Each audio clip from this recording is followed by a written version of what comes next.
Olá, amigos do Notícias Agrícolas, no ar mais um boletim de mercado olhando para a movimentação em Chicago. A gente teve uma semana interessante de negociações, de recuperação nos preços da soja por lá, mas a sexta-feira foi de aparente estabilidade aí, encerrando com ganhos, porém ganhos pequenos, muito próximos ali de 1, 2 pontos nos principais vencimentos. Afinal de contas, o que a gente pode esperar em termos de movimentação em Chicago? Essa alta da semana pode se repetir ou não, a demanda vai se voltar para a soja americana ou não, enfim, os brasileiros têm como atender ainda uma potencial necessidade aí da China nesse momento? Todas essas perguntas faremos agora para Ginaldo de Souza, meu amigo lá do Grupo Laboro, já está aqui com a gente. Seja bem-vindo, viu, Ginaldo? Obrigado pela participação conosco aqui no Notícias Agrícolas. Nos ajude a entender o mercado, Ginaldo. Ele veio de uma semana animada, chegou hoje, deu ali aquela sossegada. É uma indicação normal, é um comportamento normal ou está trazendo alguma indicação aí para a gente? Qual a sua leitura? Boa tarde, Alex. Boa tarde, amigos e Notícias Agrícolas. É sempre um prazer estar com vocês, analisando o mercado, falando sobre os acontecimentos e os possíveis acontecimentos. Alex, primeiro, a semana vinha se desenrolando muito bem. Os chineses, embora tenha tido na segunda-feira uma recomendação do governo chinês para não comprar soja americana e falou-se até em cancelamento, que não aconteceu, mas falou-se também para não comprar Sino Grain, por exemplo, e também a COFCO, mas eles não deram bola, eles compraram terça-feira, quarta-feira, quinta e hoje. Hoje também teve compras de old crop de 298 mil toneladas. Então, os chineses vinham comprando e hoje o mercado encerrou basicamente estável, mas nós temos que considerar que o chinês vai continuar comprando, evidentemente nos Estados Unidos, porque, primeiro, vamos falar o dólar mais fraco em relação ao index dólar mais fraco. Segundo, os prêmios brasileiros, 130, 140, dependendo da situação, é bem diferente do prêmio americano, que está em 60. Então, você pega uma diferença de 70 centavos. Nós estamos falando de 20 e tantos dólares por tonelada. É muita diferença, então os chineses vão comprar nos Estados Unidos, evidentemente. Embora eles estejam bem abastecidos. Nós sabemos perfeitamente que os chineses precisam de pouca soja para dar o pulo, vamos dizer, depois de setembro, porque eles têm comprado no Brasil muita soja para embarcar. Agora, novas compras que eles vão fazer, eles obviamente vão fazer compras pesadas mais lá na frente nos Estados Unidos, até pela diferença de preço, Alex. E é justamente para tentar evitar uma pressão nos preços aí, uma alta muito significativa nos preços, Ginaldo? É uma estratégia? Falhou a pergunta, mas você falou Esse ritmo mais lento das compras agora, para voltar a comprar mais forte lá na frente, depois de setembro, você acha que é uma estratégia para evitar uma explosão de preços? Não, não é só uma estratégia, é também, veja bem, por que pagar preços mais altos, né? É óbvio. Agora, eles também são muito bem comprados de soja que tem a embarcar no Brasil. Então, vamos falar seguramente, eles compraram muito bem para embarque em julho, para agosto, para setembro. Se eles tiverem que comprar mais soja, mais 5 milhões, 6 milhões aqui na América do Sul, principalmente no Brasil, é muito. O resto eles vão correr para os Estados Unidos e vão carregar essa soja lá, porque é muito mais cômodo, economicamente falando, e muito mais tranquilo. Apesar dos chineses ter uma guerra comercial, o acordo da fase 1 está em vigor, ainda não foi totalmente extinto. Então, eles vão caminhar comprando soja nos Estados Unidos mais lá na frente. Mas qual que é a sua compreensão dos preços, então? Essa movimentação que a gente viu essa semana em Chicago pode não se repetir? Já está meio que precificado já essa participação chinesa? Não, veja bem, o chinês vai participar, vai continuar comprando lá nos Estados Unidos. Um dia 200 mil, outro dia 136. Eles compram volumes sempre que equivale a 2 cargos, a 3 cargos, a 4 cargos. Eles vão continuar comprando e isso pode dar uma certa sustentabilidade aos preços. Mas não se esqueçam que os Estados Unidos estão no final do plantio e uma safra muito grande lá novamente, e você tem pela frente um clima que até agora tem sido altamente favorável, numa janela, tecnicamente falando, muito boa. Eles vão terminar o plantio, vamos dizer, antecipadamente, muito antes da soja, por exemplo. A janela de soja é 21 de junho, é a janela ideal. Eles estão terminando na semana que vem, Alex. Então, o milho já terminou, basicamente. Então, eles estão antecipando realmente o plantio. Agora, vai ocorrer o quê? Depois do plantio, vai continuar normal ou não vai? É outra história, é outros 500. Mas, nesse momento, o clima é altamente favorável. Então, esse clima favorável a uma super safra nos Estados Unidos pode nos deixar também com um quê no nosso cérebro. Será que a safra americana vai continuar sendo a mesma safra, o mesmo yield, a mesma produtividade, ou ela vai se sobressair ou vai trabalhar abaixo da média? Isso nós não sabemos, o clima é que vai determinar. E você acha que esse desenvolvimento da safra nos Estados Unidos é o novo fator de rumo dos preços? Um fator inibidor de preços. Fator inibidor de preços, sem dúvida nenhuma. Agora, se o clima falhar qualquer coisinha, você vê esse mercado correr muito acima dos $9. Rapidamente.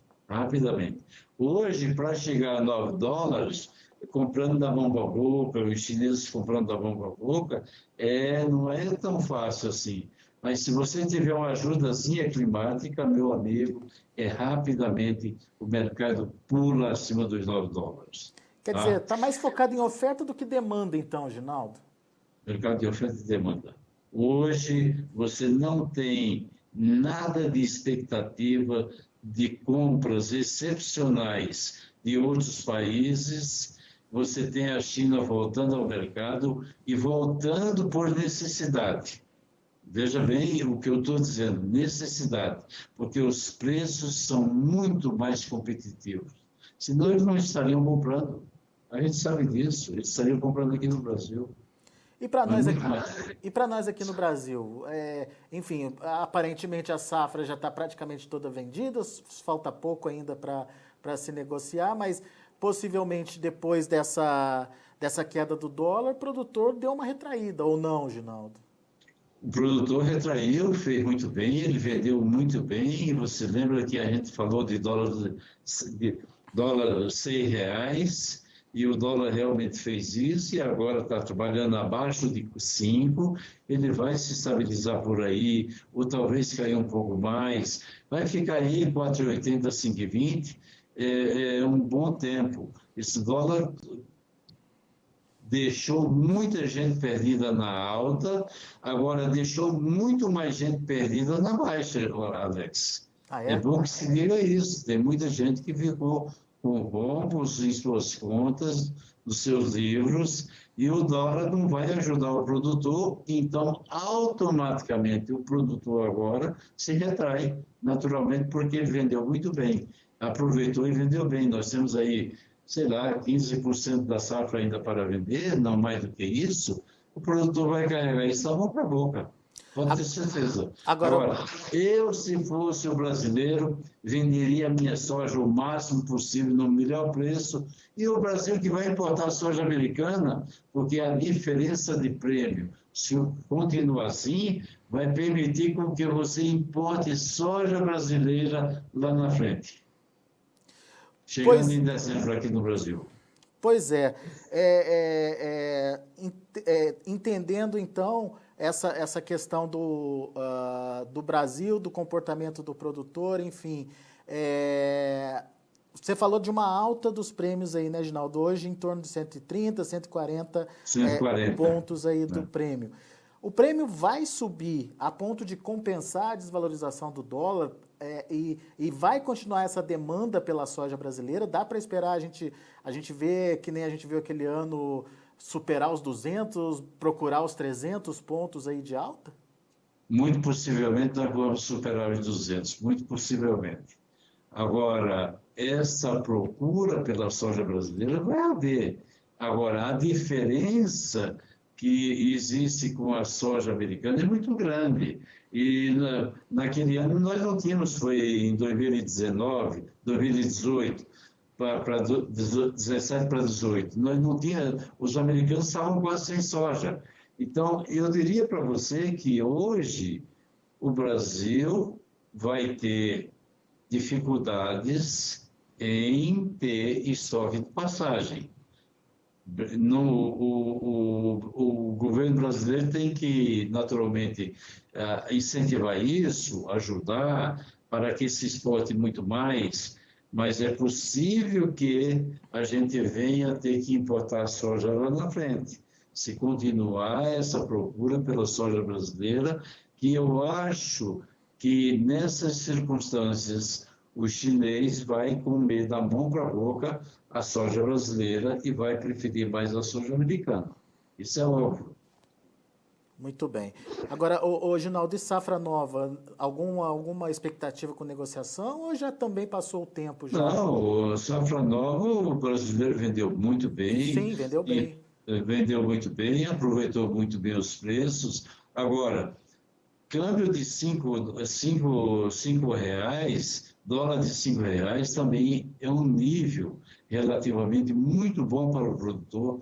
O produtor brasileiro. O ano passado, em setembro, quanto é que nós estávamos? Em julho, nós estávamos com 3,80 no câmbio. Se hoje estamos a 5, estamos falando de R$1,20, R$1,20 por dólar a mais. Então, o brasileiro tem que aproveitar, a 4,90 tem que aproveitar e tem que vender mesmo. Eu não vejo mais o dólar, aquela loucura, o dólar subindo a R$100, naquela época que eu falei de R$100, quando nem se pensava, nós estávamos falando naturalmente baseados em dados técnicos. Hoje não existe o espaço técnico e nem tão pouco fundamental para que o dólar volte àqueles níveis. Mas, mesmo assim, nesse nível de R$5, é muito bom para o produto. Para o produtor, ele tem que aproveitar e vender, Alex. Muito bem.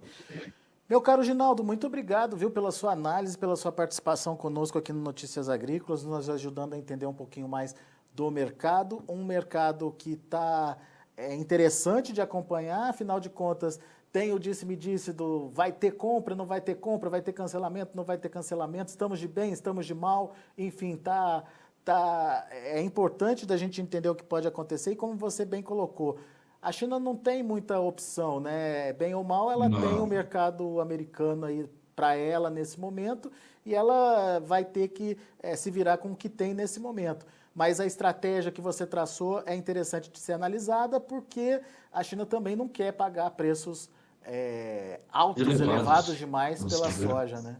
Com certeza, Alex. Muito bem. Com certeza. É isso aí mesmo, meu caro. Muito obrigado, viu, Ginaldo? Bom final de semana, muita saúde e muita paz a todos. Para você também. Grande abraço. Obrigado, Alex. Abraço a todos.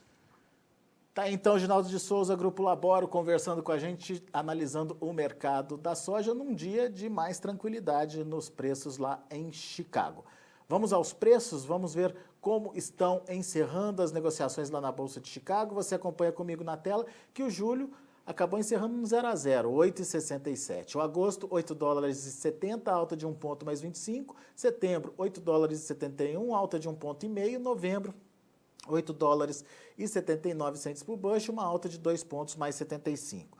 Vamos ver o milho, que também encerrou positivo, com julho ganhando 2 pontos mais 25, fechando a 3 dólares e 31. Setembro, 3 dólares e 35 centes por bushel, uma alta de 2 pontos mais 25. Dezembro, 3 dólares e 45 centes por bushel, uma alta de 2 pontos e meio. Março de 2021, 3 dólares e 57 centes por bushel, uma alta de 2 pontos.